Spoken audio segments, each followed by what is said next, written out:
월급 받는 목사죠. 실제로 현장에서 노동을 하면서 그렇게 실제적으로 자비랑하고 있는 목사입니다. 목사라는 말 자체도 그렇게 썩 내키진 않습니다. 그렇지만 그냥 그렇게 불려져 왔기 때문에 그냥 그렇게 인사하고 있습니다. 오늘 이사야 10장을 같이 나눌 건데요. 이 언약 관계를 파괴한 이스라엘에 대해서 그들 스스로가 하나님 나라라는 부분을 포기하고 자신의 이익과 자신의 욕망을 따라서 살아간 그 나라에 대한 하나님의 심판을 엄중하게 다루고 있습니다. 하나님께서는 언약 관계를 스스로 포기한 그 이스라엘 백성의 언약 백성의 지위를 하나님께서 박탈하십니다. 너는 이제 언약 백성이 아니다. 이것이 얼마나 무서운 이야기인지 모르겠습니다. 너는 이제 언약 백성이 아니다. 여전히 그들은 언약 백성이라고 자기 스스로를 이야기합니다. 그는 우상 숭배됐고 또 여호와 하나님도 섬겼습니다. 그렇지만 실제적인 그들이 만들어내는 하나님 나라의 모습은 이방인들보다 못한 그런 모습들로 만들었기 때문에 하나님께서는 하나님의 백성의 지위를 다시 박탈해 버리신 거죠. 우리는 오늘 너무 사랑의 하나님, 언약 관계의 하나님에 대한 부분을 우리가 놓치고 있습니다. 뭔가 어떤 감정적으로 어떤 진한 뭔가 눈물을 흘리면서 정말 아버지처럼 사랑하는 그런 어떤 신학. 참 저는 이 부분이 정말 싸구려 복음이라고 이야기하고 싶은데요. 한없이 좋은 하나님에 대한 부분만을 사람들은 강조하려고 합니다. 그러나 우리가 잊지 말아야 될 부분은 하나님은 자신을 계시하실 때 언약의 하나님으로 계시하고 있다는 것입니다. 언약의 하나님으로 당신을 보여주고 있습니다. 그리고 여전히 오늘날에도 이 언약의 관계를 박탈하시고 하나님 백성의 그 지위를 박탈하시는 그런 부분에 대한 것들을 여러분은 분명하게 알고 계셔야 됩니다. 여러분, 바리새인들, 유대인들이 자신은 난지 8일 만에 할례를 받고 그리고 유대인이고 율법을 지킴으로 인해서 자신은 하나님의 백성이 된다라고 굳건히 믿고 있었습니다. 그리고 자신들은 하나님의 백성이라고 이야기했습니다. 그리고 하나님 나라를 이룬다고 이야기했습니다. 그러나 하나님은 그들과 같이 언약 관계를 통해서 하나님 나라를 이루어가지 않았습니다. 하나님 나라의 백성의 지위를 잃어버렸다는 거죠. 여전히 그들에게는 종교적인 행위가 있었고 자기식으로는 하나님을 위한다고 했지만 그들은 이제 하나님 백성이 아니었습니다. 여러분, 우리가 신약 성경을 통해서 분명하게 이 부분을 알고 있지 않습니까? 그리고 역사적으로도 가톨릭의 부패에서 개신교가 나왔습니다. 가톨릭 안에서도 여전히 그들은 성경을 보면서 자기식의 종교적인 예배를 드리고 있습니다. 나름대로의 종교적인 행위들을 하고 있습니다. 그리고 이제 개신교 안에서도 또 자기들 나름대로 개혁을 통해서 나왔다고 하지만 오늘날 개신교도 하나님의 언약에 대한 부분을 제대로 이해하지 못하고 언약 관계 속에서 하나님의 계획과 하나님 나라를 이루는 이 삶에 동참하지 못하고 개인 복음주의 그리고 정말 자기의 어떤 축복, 자기의 개인적인 신앙 이런 부분들로 나아가게 만들므로 해서 하나님 나라의 복음을 잃어버리고 그리고 긍정신학이 들어오고 이러한 부분들을 통해서 하나님 나라의 백성으로서의 지위를 가지고 있는가? 저는 한번 생각해 봐야 된다고 생각합니다. 그들은 정말 언약 관계 속에 있는가? 언약 백성으로서 하나님 나라를 이루어가는 그 삶에 여전히 그들은 그 지위를 유지하고 있을까? 바리새인들처럼 아니면 가톨릭의 사람들처럼 그들은 여전히 하나님의 백성이라고 말하고 종교적인 행위를 하지만 그들이 정말 언약 백성이라고 이야기할 수 있을까? 하나님은 그들에게 언약 백성의 지위를 아직도 맡겨놓고 계신 것일까? 아니면 많은 개신교 안에 하나님의 언약을 다시 해소하시고 그 언약 백성의 지위를 박탈하지는 않았을까? 여러분, 제가 뭔가 정확하게 이렇다 저렇다라고 답을 내리고 싶지는 않지만 저는 오늘 개신교 안에서도 하나님 백성의 지위를 잃어버리고 언약 관계를 잃어버린 많은 교회들이 있을 것이다 라고 저는 분명하게 장담합니다. 왜? 역사적으로 그래 왔기 때문에 그렇고, 오늘 본문에도 나오지만 남은 자의 사상, 이스라엘 백성의 모래알처럼 많을지라도 남은 자, 돌아온 자는 얼마 되지 않은 소수죠. 그리고 하나님께서도 분명하게 말씀하셨습니다. 4분의 3이 하나님 나라를 복음을 거부하고 하나님 넓은 길을 가지 말고 좁은 길을 가라고 했습니다. 넓은 길을 찾는 자가 많고 그리로 가는 자가 많다고 분명히 이야기했죠. 좁은 길은 험하고 습처가 해서 그리고 그렇게 가는 사람이 얼마 있지 않다라고 이야기합니다. 여전히 오늘날 교회 속에도 예배는 이루어지고 바리새인들도 자신만의 율법에 의해서 예배하고 신앙생활을 영위했지만 하나님 백성이 아니었습니다. 하나님은 그들을 언약 백성으로 인정하지 않았습니다. 여전히 교회는 예배하고 기도하고 있고 신앙생활을 한다고 합니다. 여전히 하나님을 사랑합니다. 하나님을 이해한다고 합니다. 그러나 결론적으로 그들의 신앙이 과연 하나님의 계획과 상관이 있는 것인지 저는 묻고 싶은 거죠. 마태복음에 이야기합니다. 교회가 세상의 빛이고 세상의 소금인데 그 맛을 잃어버리면 밟힌다고 했죠. 저는 이 코로나 사태가 교회의 그 민낯을 정확하게 보여주고 있다고 생각합니다.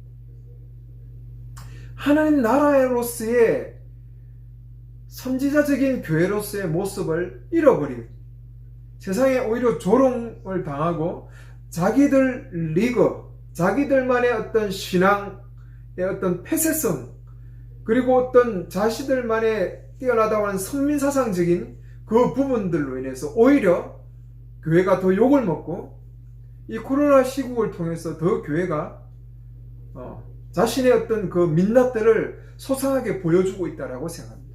과연 언약관계 속에 있는가? 여전히 하나님은 그들을 포기하지 않으시고 하나님의 백성인 하나님의 백성과 더불어서 하나님 나라를 이루어가는 이 귀중한 하나님의 계획 속에 오늘도 여전히 우리의 교회는 속해져 있는가? 여러분 분명하게 돌아보셔야 됩니다. 정말 돌아보셔야 됩니다. 오늘 이사야 10장은 그 부분에 대해서 좀 더 우리에게 더 많은 도전들을 해줄 것입니다. 오늘 10장에 넘어오면서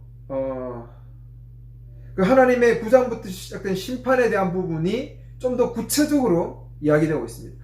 왜 이스라엘이 새 언약의 관계를 박탈당하고 하나님의 지위를 잃어버렸는지 좀 더 소상하게 합니다. 궁핍한 자들을 판결을 치우치게 하고 가련한 백성의 공의를 박탈하고 가부들의 자기 전리품을 삼고 고아의 권리를 탈취하고 불의한 규례를 통치하고 고생하는 규례를 기록하는 자들이다라고 이야기했죠. 하나님의 백성, 하나님 나라를 이루어 가야 될 가장 최전선에 서서 이루어 가야 될 지도자들이 하나님 나라의 정신에는 상관없어요. 하나님 나라를 만드는 데는 상관없고 자신의 이익과 욕망을 위해서 따라 살게 되죠. 그들은 궁핍한 자들의 판결을 치우칩니다. 하나님 나라의 정신은 공의로운 재판이어야 돼요. 근데 재판을 가난한 자와 부자에 의해서 나눠주고 있는 거죠. 가난한 자나 부자의 권력자에게 동일하게 재판이 이루어져야 됨에도 불구하고 그렇지 않다는 거죠. 치우쳐서 불의한 재판을 했습니다. 공의롭지 못한 법령들을 만들어요. 불의한 것들을 만들어서 가난한 자들과 고아들, 가부들 것들을 착취합니다. 박탈해버려요.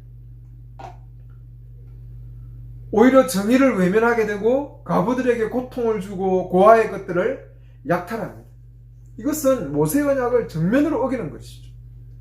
하나님 나라의 정신을 완전히 상실해버린 것이죠. 스스로 하나님 나라의 백성의 지위를 그들은 버리고 있습니다. 그래서 하나님께서는 뭐라 합니까? 그 너희들의 벌받을 날과 먼 곳으로부터 오는 폭풍의 날에, 이 벌받을 날과 먼 곳으로 폭풍의 날은 뭡니까? 먼 곳으로 오는 건 아수르를 이야기하죠. 아수르가 이렇게 이제 쳐들어오는 것이죠. 그래서 폭풍의 날이라고 이야기했습니다. 폭풍의 날. 너희들이 어떻게 나라에 어떻게 하느냐라고 하나님 묻고 있는 거죠.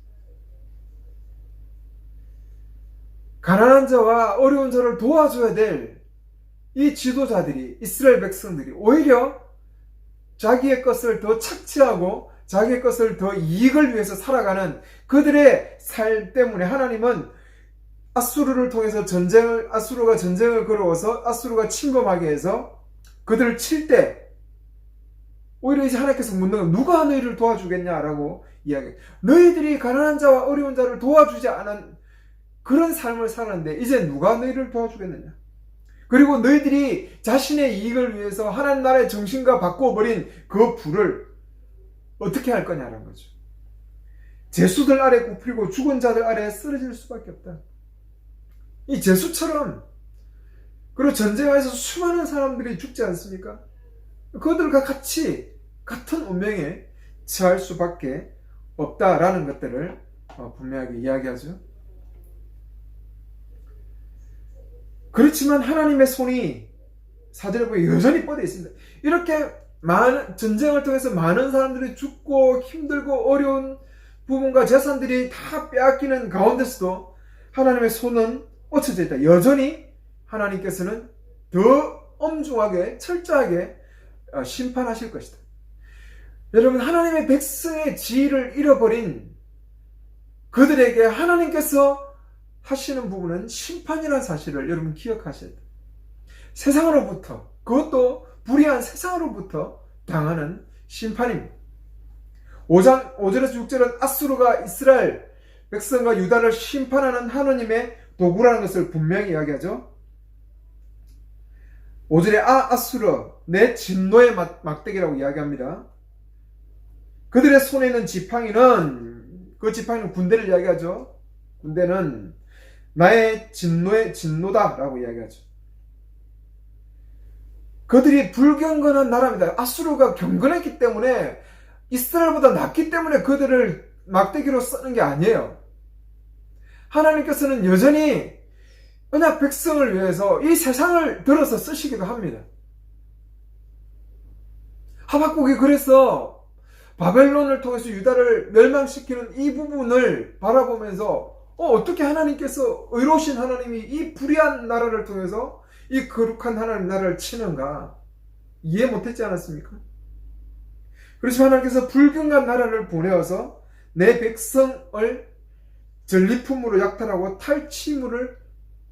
물로 탈취하게 하고 진흙처럼 발벌하고 그에게 명령할 것이다 라고 이야기합니다. 하나님께서 분명하게 심판을 이야기하고 있고, 그 심판의 도구가 이제는 아수르다라고 하죠.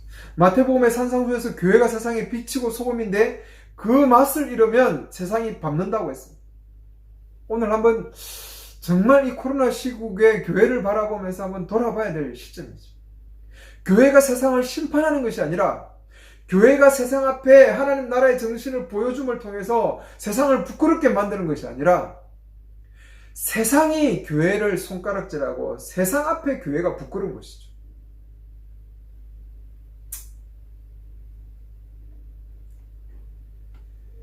그런데 7절에 넘어오면서 이 불의한 아수르에 대한 심판을 하나님께서 또 이야기합니다. 이것은 유다 백성에게 큰 위로가 되겠죠. 지금 아수르가 자신을 침범해 오고 지금 거의 뭐 예루살렘 그 목까지 찰 만큼 침범해 오겠는데, 그러나 하나님께서는 이제는 아수르에 대한 심판을 이야기합니다. 왜 그러냐면 아수르의 하나님의 진노의 막대기인데도 불구하고 스스로 자기들은 하나님을 모욕하고 자기들의 힘과 자기들의 지혜로 지금 이러한 전쟁의 승리를 이루은 것처럼 이야기하고 있기 때문입니다. 그들이 오만하고 높아졌습니다. 이사야 36장 19절에 20절은 분명하게 이 부분을 더 분명히 밝혀줄 것입니다. 그들은 이스라엘을 공격하면서 잘못된 교만한 행위를 취했습니다. 이스라엘 하나님을 멸시하면서 이스라엘과 유다를 다른 우상이 다른 나라와 같이 취급해버렸습니다. 아니 그들보다 더 못한 취급을 해버립니다. 아수르는 아람의 도시인 갈로, 아모스 5장 6장 이전에는 갈레라고 되어 있죠. 그 다음 카르케메시, 하맛, 아르팟, 다메섹, 이스라엘 수도인 쇼모론, 샤마리아를 이렇게 정복했죠. 그래서 그들은 교만하게 말합니다. 이 예루살렘은 이들보다 신전이 더 작아요. 조그만 신전을 가지고 있습니다. 예루살렘. 이런 이방인들은 엄청난 큰 신전을 가지고 있는 이들, 그 신을 그 신전과 신의 위대함이 나라의 위대함이라고 그 고대는 생각했지 않습니까? 그래서 그런 나라들을 다 정복했는데 그러면 이 조그만 예루살렘,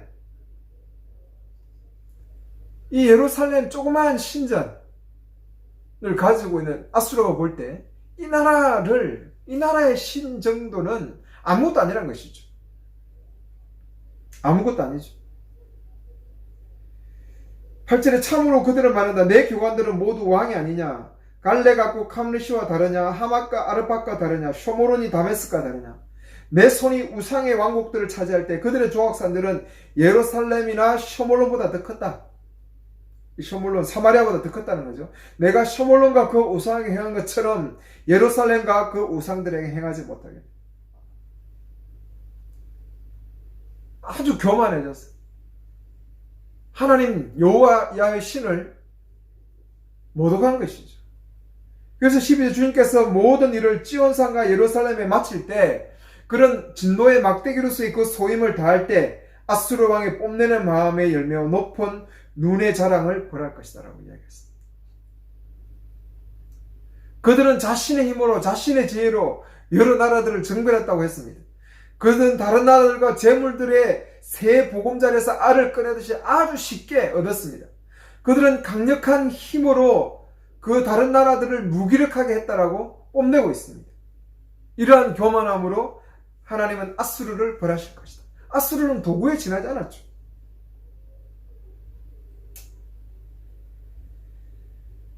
아수르 왕의 뽐내는 마음을 열매와 눈의 자랑에 벌할 것이다. 왜냐하면 그가 내 손으로, 아수르가 이야기하죠. 내 힘의 힘으로 내가 행하며 내가 깨닫는 지혜로 행하며 내 민족들의 경계들을 제거하고 쌓아둔 것을 약탈하고 힘센 자처럼 주민들을 복종시켰고 민족들의 재물을 새 보금자리처럼 발견하고 버려진 알을 모으는 것처럼 자기들이 쉽게 그 땅을 자기들이 얻었다라고 이야기하죠. 그렇지만 아수르는 도구에 불과합니다. 도끼가 그것을 다듬 자에게 뽐내겠느냐? 톱이 그것을 켜는 자에게 어시 되겠느냐? 마치 막대기가 막대기 잡은 자를 휘두르고 지팡이 아닌 사람들을 들어 올리는 것 같다라고 이야기하죠.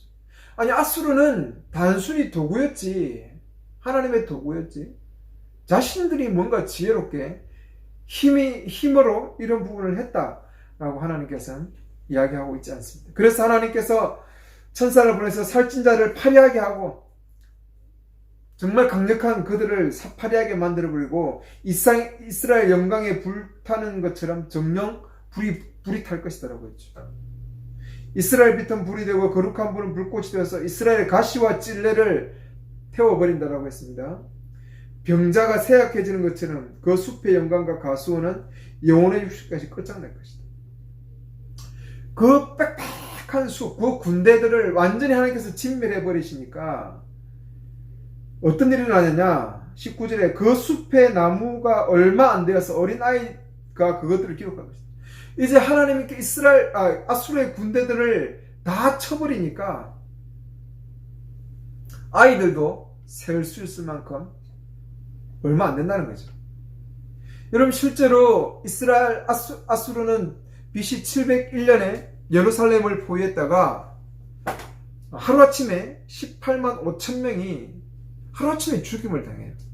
역사가들은 전염병에 의해서 하루아침에 그 많은 군대들이 죽었다라고 이야기해요. 그리고 그 랍사게니까 그 왕이 누구죠? 어제 생각났는데 그 왕이 사네립인가? 네. 이 사건들을 통해서 가서 죽게 되죠.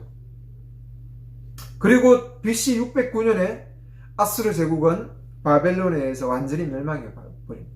하나님의 도구였음에도 불구하고 자신의 힘과 자신의 지혜로 뭔가를 이루어 간다라고 착각하는 거죠.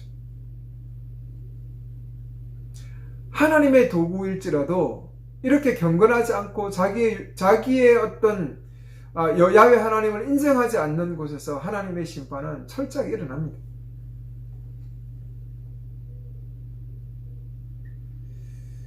그리고 이제 20절에서 이스라엘 남은 자와 야곱의 피한 자 남은 자에 대한 이야기를 하죠. 거룩하신 여호와의 진심으로 의지하게 될 것이다. 다시 언약 관계를 회복하고, 야훼 하나님을 의지한다는 것은 뭡니까? 하나님의 언약 관계 속으로 다시 돌아오는 것이죠. 그리고 하나님의 계획에 동참하는 것입니다. 모세의 율법 안으로 돌아오는 것이죠. 내 백성 이스라엘이 바다 모래처럼 있다 해도 수많은 사람들이 이스라엘 백성이라고 이야기하지만 하나님은 분명하게 이야기합니다. 남은 자만 돌아올 것이다. 남은 자만 돌아올 것이다. 수많은 이스라엘이 모래알처럼 많다 할지라도 남은 자만 돌아올 것이다. 그 언약 정신으로 돌아가서 거룩한 이스라엘의 여호와 하나님을 신실하게 의지하는 그 소수들만 하나님 백성으로 돌아올 것이다. 이스라엘 나라는 완전히 망하게 될 것입니다. 그렇지만 신실한 소수들은 여전히 하나님께 새 언약 안으로 들어올 것이죠. 새 언약 안에서 교회가 남은 자들이지만 더 엄밀하게 말하면 언약 관계에서 하나님의 정신, 하나님의 그 정신에, 하나님의 나라의 정신에 신실한 그들이 진짜 남은 자들이죠. 항상 하나님은 이 남은 자들과 같이 하나님의 계획을 이루어 가신다는 사실을 여러분 꼭 기억하셔야 됩니다. 내가 예수 믿고 죽어서 천국 가고 구원받고, 이게 여러분 성경이 이야기하는 게 아니에요. 여러분, 이건 종교가 이야기하는 것입니다. 우리 기독교 안에도 물론 구원이란 부분이 있고, 이 영혼이 죽어서 낙원이라는 곳에서 잠시 자고, 그리고 이제 이 몸이 육신이 부활해 있지만 그 이 죽음과 연속선상에서 부활과의 개념 속에서 들어가면 하나님 나라죠. 하나님 나라. 영원히 하나님 나라 백성으로 살아가는 것이고, 완성된 하나님의 나라 안에서 사는 것이고, 이미 하나님 나라는 예수님의 초림부터 시작되었죠. 시작된 겁니다. 뭐 천년 왕국이 있고 이런 개념이 아니에요. 이미 하나님 나라는 시작됐죠. 죽어서 천국 가는 부분에 대한 이야기를 왜 교회가 만들었는지, 여러분 그런 신앙생활을 가지고 아직도 살아가고 있다면 과연 여러분에게 내가 묻고 싶어요. 남은 자인지 하나님의 계획에 여러분 동참하고 있는, 하나님의 계획에 동참하는 것이 오늘 내 삶의 의미인데, 이 삶의 의미는 하나도 없고 교회에서 하는 프로그램과 종교적인 행위만 하고, 자신들도 예배하고 기도하면서 종교적인 행위는 하는데 그러면서 죽어서 천국 간다라고만 생각하고 있는, 과연 그들이 하나님의 백성이고 언약 백성이고 남은 자인지를 저는 묻고 싶은 것이죠. 그게 정말 교회일까? 오늘 진정으로 하는 나라를 이루어가는 교회인지, 정말 이 사실을 여러분 잊지 마십시오. 그러면서 하나님은 유대인들에게 이야기합니다. 너희들 아수르를 두려워하지 말라. 그들의 심판을 도구이지만 그들이 소임을 다할 때 그 나라는 내가 징벌해 볼 것이다.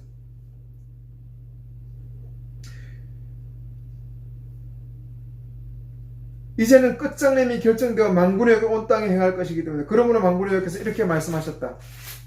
지온에 사는 내 백성아 아수르를 두려워하지 마라. 그 막대기가 너를 치고 미츠라임이 했던 것처럼 그 지팡이를 내게 들 때 두려워하지 마라. 하나님께서 출애굽을 시키면서 그 애굽의 그 강력한 도전 앞에서 홍해를 갈아버리지 않았습니까? 그리고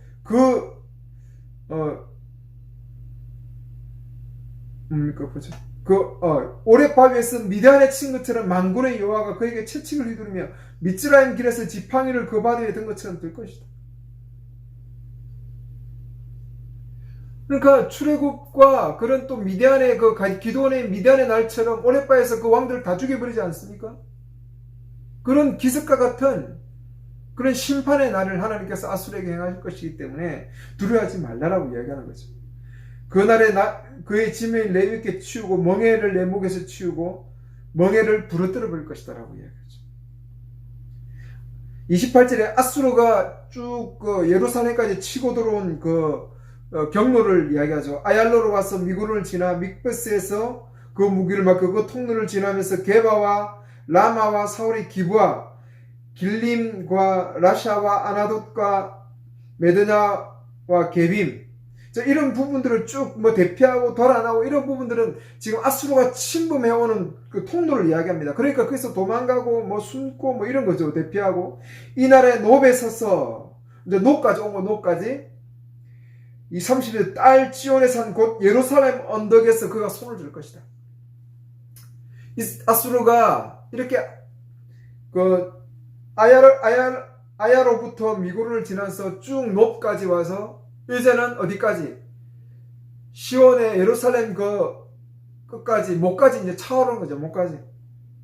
그가 손을 흔들 것이지만 38절에 보라 만군의 여호와께서 무슨 위력으로 그 가지들을 치시리니 키가 큰 나무들이 자랄 것이고 높은 나무들이 낮아질 것이다. 높은 나무고 그들이 강력한 위력을 가진 나무였지만 다 하나님 앞에서 잘릴 것이다. 그가 그 빽빽한 나무들을 도끼로 패시리니 레바논이 강한 자에 쓰러질 것이다.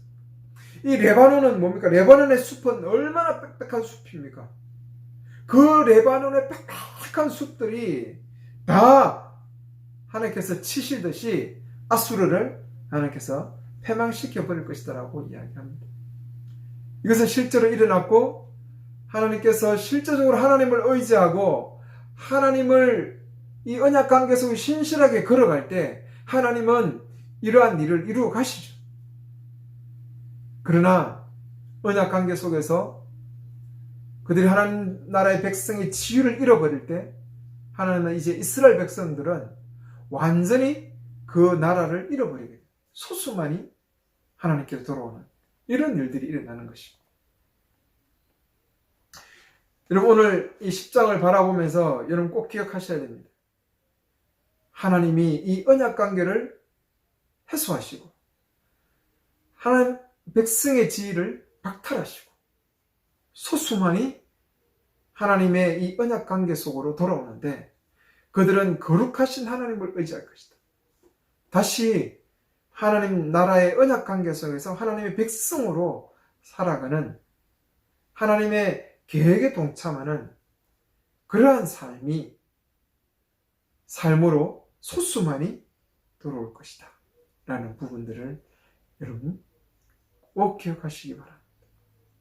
정말 하나님이 여전히 우리를 사랑하시지만 예수 그리스도의 피와 그 몸을 통해서 우리를 부활케 하셔서 새 생명을 주셔서 하는 나라 백성으로 우리를 삼아주시고 그 백성의 길을 같이 걸어가게 하시지만 여전히 오늘도 의문이 드는 것은 정말 하나님의 백성인가와 그 백성으로서의 오늘 살아가고 있는 것인지 언약 백성으로 사는 것인지 언약 백성의 지위를 여전히 유지하면서 살아가고 있는 것인지를 여러분 꼭 묻고 싶습니다. 오늘 교회가 하나님 나라의 정신에 입각해서 하나님 나라를 세워가고 있는지, 아니면 버림받아서 세상으로부터 손가락질 당하는 이러한 수모 속에 있는 것인지, 오늘 코로나 시국에서 교회는 한번 반성하고 돌아가는 시간이 됐으면 좋겠고, 여러분들 너무 성경을 예전에 그냥 알듯이 지나가지 마시고 좀 더 제대로 한번 보시고, 그리고 정말 내가 제대로 신앙생활 속에 서 있는지를 여러분 정말 점검해 주시기를 바랍니다.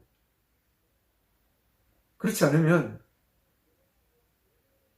내가 그냥 안일하게 오늘 우리 교회 속에서 하는 예배 참여, 프로그램 참여하고, 주일 예배, 일요일 저녁 예배, 그리고 수요 예배, 금요철야, 아니면 교회에서 하는 여러 가지 기도회, 이런 프로그램에 내가 참여하고 그냥 내가 살아가고 있는 것은 아닌지, 하나님 나라를 이루는 언약 백성으로서의 삶을 살고 있는지, 나는 언약 백성이지, 나는 정말 언약 백성으로서 지위를 박탈당해 있지는 않은 것인지 분명하게 돌아보시는 시간이 되었으면 좋겠습니다. 감사합니다.